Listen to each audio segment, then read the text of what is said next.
Dios les bendiga y sean bienvenidos a Logos Devocionales Tiempo con Dios, un espacio donde todos los días dedicamos para aprender y reflexionar sobre lo que nos enseña la Biblia. Les enviamos un afectuoso saludo hoy jueves 25 de junio en este devocional diario. Y tal como se mencionó en el devocional del día de ayer, vamos a estudiar el libro de Nahum. Y si tienen dudas sobre el contexto, el autor, antecedentes del libro de Nahum y el propósito mismo del libro, les invitamos a que puedan, que puedan revisar el video que se encuentra en la lista de reproducción que se llama Introducción a Nahum. Ahí hablamos un poquito más a profundidad, temas previos, apartados históricos que nos ayudan a introducirnos al libro. De igual forma, les invitamos a que puedan revisar todo el material de exposición. Contamos con devocionales, podcasts, predicaciones, música, cápsula, entrevistas, de todo un poco. Que sea de bendición a cada uno de ustedes. Y aprovechando de igual forma, si ustedes tienen alguna duda, algún tema que requiera profundidad y un poquito más de discreción, les vamos a dejar aquí un correo en el cual ustedes puedan estar contactándonos como equipo de Logos Devocionales junto con pastor de la Iglesia Bíblica Cristiana Orizaba. Estaremos atendiendo en apoyo siempre y si también como recomendándoles que tienen que asistir a sus iglesias locales. Ahora, si son de Orizaba o de la región y gustan visitar una iglesia, les invitamos a que puedan asistir a Iglesia Bíblica Cristiana, ubicada en Andador 13, número 47, unidad habitacional El Trébol, Orizaba. Que sea de bendición y que podamos también conocernos. El devocional de hoy lleva por título ¿Quién permanecerá? Están en Nahum 1, del 1 al 8. El libro de Nahum, como mencionábamos en la introducción, es uno de los libros poco estudiados, por lo que su contenido pareciera disonante. ¿Por qué? Porque Dios le habla a Nínive a través de cuentos para que se arrepienta, pero ahorita en el libro de Nahum se desarrolla cómo Dios va a castigar a Nínive. Pero no es disonante. Estamos hablando de una distancia de un libro a otro de más de 200 años, entre 150 a 200 años. Entonces no hay una disonancia, sino que hay un pueblo que se alejó de Dios, al cual ellos entregaron su vida y sus corazones. Por lo que estaremos haciendo 3 puntos en el primero. ¿Quién permanecerá? 1, ante el verdadero Dios. Muchas veces en la sociedad vemos de que pues yo sigo mis propias ideas, puedo crear mis propios pensamientos, puedo buscar a Dios a mi manera. Sin embargo, el libro de Nahum nos deja algo muy en claro. Solo hay un Dios, es justo, es clemente, misericordioso, se aira en contra del pecado y a Él debemos de servir. Dice el versículo 1, profecía sobre Nínive, libro de la visión de Nahum de Elcos. Nos está diciendo el autor, que es Nahum, que se encuentra en un lugar llamado Elcos, que lo podemos ubicar actualmente cerca de Irak. Y esta es una profecía en contra hacia Nínive, que era el pueblo que se le conoce como Asiria, nada más que su capital es Nínive. Es como si pues, estuviéramos hablando del país de México, pero está hablando hacia México, que es Ciudad de México, que es la capital, pero pues se habla ahora sí a todo el país. Nada más un ejemplo. Entonces, nos dice el versículo 2, Jehová es Dios celoso y vengador. Jehová es vengador y lleno de indignación, se venga de sus adversarios y guarda enojo para sus enemigos. Puede sonar contradictorio, paradójico, porque hemos visto que Dios es clemente, es grande, es misericordioso, es perdonador, pero un atributo de Dios es la ira. Pero su ira no es caprichosa como nuestro enojo, como nuestra ira. No, sino que su ira es santa. Un atributo de Dios que cubre todo lo que es Dios es la santidad. Es esa perfección y esa separación total del pecado. Es una pureza que no se relaciona con la maldad.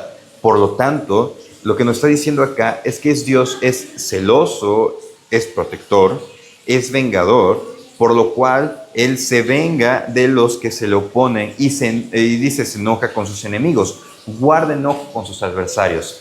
¿Por qué? Porque toda la tierra no va a tener excusa de no saber quién es Dios. En algún momento a ti y a mí se nos ha predicado quién es Dios. Él es santo, Él es poderoso, Él te ama, Él te está buscando. Sea que lo hayamos presentado bien, no lo hayamos presentado bien, nadie tendrá excusa delante de Dios de que no conocieron o no escucharon de Él.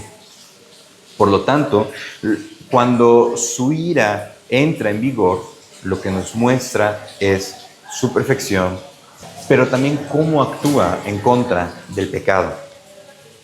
No es disonante, sino que nos muestra el carácter de Dios. Versículo 3. Jehová es tardo para la ira y grande en poder. No tendrá por inocente al culpable. Nos continúa diciendo el versículo. Jehová marcha en la tempestad y el torbellino y las nubes son el polvo de sus pies. Ahora, eso nos recuerda un poco a la oración que Jonás estaba haciendo en reproche cuando nos dice en el versículo 2 del capítulo 4. Por esto me apresuré a ir a Tarsis, porque yo sabía que tú eres Dios clemente y piadoso, tardo en enojarte y de grande misericordia y te arrepientes del mal. Nos está hablando del carácter de Dios, que es misericordioso, retarda su ira, pero cuando su ira es necesaria que se haga presente, se hace presente. Lo que nos está diciendo acá, Dios es celoso, es protector. Él retribuye justamente, pero también es tardo para la ira, es grande en poder y no tendrá al inocente al culpable. Da la justa retribución a sus actos a cada uno. Ahora nos dice acá, Jehová marcha en tempestad y el torbellino, y las nubes son el polvo de sus pies. Lo que observamos como algo grande, lo que observamos como algo que nos puede, inclusive que se cataloga como un fenómeno natural, como un torbellino, bueno, pues para Dios prácticamente es como si fuese el polvo cuando va caminando. Ahora la pregunta, ¿quién permanecerá ante el verdadero Dios? Estamos ante el Dios verdadero, que es justo, es clemente, es misericordioso, tardo para la ira, grande en misericordia, pero también es protector y también es justo en su actuar. Nadie, de acuerdo a sus propios términos, permanecerá delante de él. Es por eso que, a la luz del Nuevo Testamento, necesitamos a un Salvador que se llama Jesús, quien es Dios, que vino a dar su vida por nosotros y a abrir ese camino.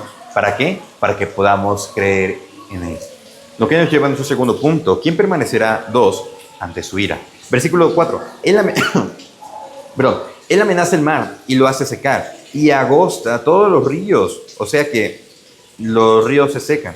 Basán fue destruido, el Carmelo y la flor del Líbano fue destruida. Cada uno de estos lugares, Basán, el Carmelo y la flor del Líbano, eran lugares esplendorosos, de mucha vegetación, hermosos a la vista. Sin embargo, ante la ira de Dios, ante el castigo de Dios, esos lugares quedaron secos. Es lo que nos está diciendo. Dice, Él amenaza el mar y lo hace secar. No importa que el mar pueda ser muy fuerte, pueda dar las tempestades, para Dios nada es. Es como una gota ante su mano. Los montes tiemblan delante de él y los collados se derriten. La tierra se conmueve a la presencia y el mundo y todos los que en él habitan.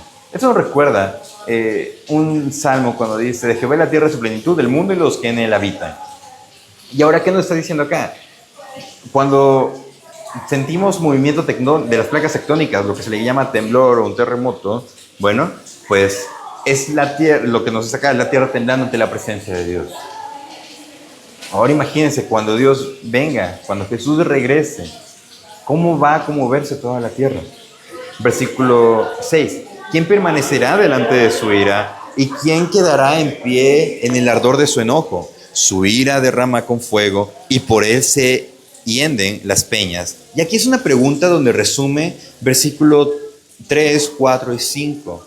¿Quién permanecerá delante de su ira? Son preguntas retóricas, preguntas que ya tienen su respuesta. ¿Y cuál es su respuesta? Nadie puede permanecer ante su ira. ¿Quién quedará en pie en el ardor de su enojo? Nadie puede quedar en pie. ¿Por qué? Porque nuestras obras buenas terminan siendo catalogadas como un trapo de inmundicia. Pongámoslo así, ahorita en el entorno donde me encuentro, está lloviendo y hay lodo donde uno pase caminando. Si yo me limpio los zapatos llenos de lodo, y alguien estornuda cerca de mí y le digo, mira, sécate, ahora sí límpiate con este trapo, un trapo que está todo mojado, lleno de lodo, lleno de tierra, ¿va a servir para algo, para limpiarse? Pues la verdad es que no. Así son nuestras buenas obras. Es por eso que pregunta acá, ¿quién permanecerá delante de su ira? Nadie permanecerá. ¿Quién quedará en pie en el ardor de su enojo? Nadie. ¿Por qué? Porque su ira se derrama como fuego y por él se hienden las peñas. Ante él se parten en dos las peñas. Por lo que nos está diciendo acá, Él es grande, Él es misericordioso, Él tiene el control de absolutamente todo, pero también su ira es verdadera. No podemos predicar a Dios, un Dios de amor, un Dios de gracia que vino a salvarnos, sin predicar la ira de Dios. ¿Por qué? Porque inclusive en el mismo sacrificio de Jesús se vierte toda la ira de Dios al momento cuando Jesús estaba colgado en la cruz. Y Él llevó todas nuestras enfermedades, Él llevó todas nuestras dolencias, Él llevó todos nuestros pecados en la cruz. ¿Para qué? Para que nosotros no suframos la ira de Dios. Lo que nos lleva a nuestro último punto. ¿Quién permanecerá? 3. Solo los que confían en Él. Solo los que confían en Él podrán permanecer. Nos dice el versículo 7, Jehová es bueno, fortalece en el día de la angustia y conoce a los que en Él confían. Se describe acá al Señor como refugio, como una fortaleza. Y si lo ubicamos en el mismo contexto, una fortaleza es un lugar amurallado que protege a los que están dentro. Ahora sí, prácticamente una muralla que protege a los que están en su interior. Y es interesante esto, porque nos dice acá, fortalece en el día de la angustia y conoce a los que en Él confían. Protege a los que confían en Él. Dios te conoce a ti, Dios te conoce a mí, la prueba que estamos pasando, y nos debemos de refugiar ¿en quién? En Dios, que tiene el control de todo, aunque parezca que no haya salida de lo que se está apreciando, de lo que se está viviendo. Es Dios quien te consuela, es Dios quien te conforta, es Dios quien está ahí. Es esa fortaleza en el día de la angustia, en horas de angustia es quien te protege. Y esa debe de ser una seguridad para nosotros. ¿Y por qué digo que es interesante esta cuestión que compara a Dios como una ciudad amurallada? ¿Por qué? Porque si recordamos cuando estuvimos viendo el análisis, en este caso, del libro de Jonás, bueno, Nínive estaba dividida en 2 secciones. La parte interna de la ciudad, que era una muralla de alrededor de 13 kilómetros, y otra muralla que rodeaba la ciudad, que era la 97 kilómetros restantes de los 100 que conformaban todo el pueblo de Asiria. Entonces, ante esto, ¿qué es lo que dice el versículo 8? Mas con inundación impetuosa consumirá a sus adversarios y tinieblas perseguirán a sus enemigos. Aunque Nínive sea una ciudad amurallada, se van ahora sí prácticamente a inundar. El agua va a arrasar todo, va a destruir a los que se oponen y la oscuridad alcanzará a sus enemigos. Tenemos esperanza. ¿Quién permanecerá ante el verdadero Dios? La respuesta es nadie. ¿Quién permanecerá ante su ira? Nadie permanecerá. Y podemos preguntar, ¿quién permanecerá? Solo los que confían en Dios verdaderamente permanecerán en Él. ¿Por qué? Porque Jehová es bueno, fortalece en el día de la angustia y conoce a los que en Él confían. Muchísimas gracias por acompañarnos en el devocional del día de hoy. Reciban un afectuoso saludo y si Dios nos presta vida, el día de mañana continuaremos el estudio devocional. Saludos.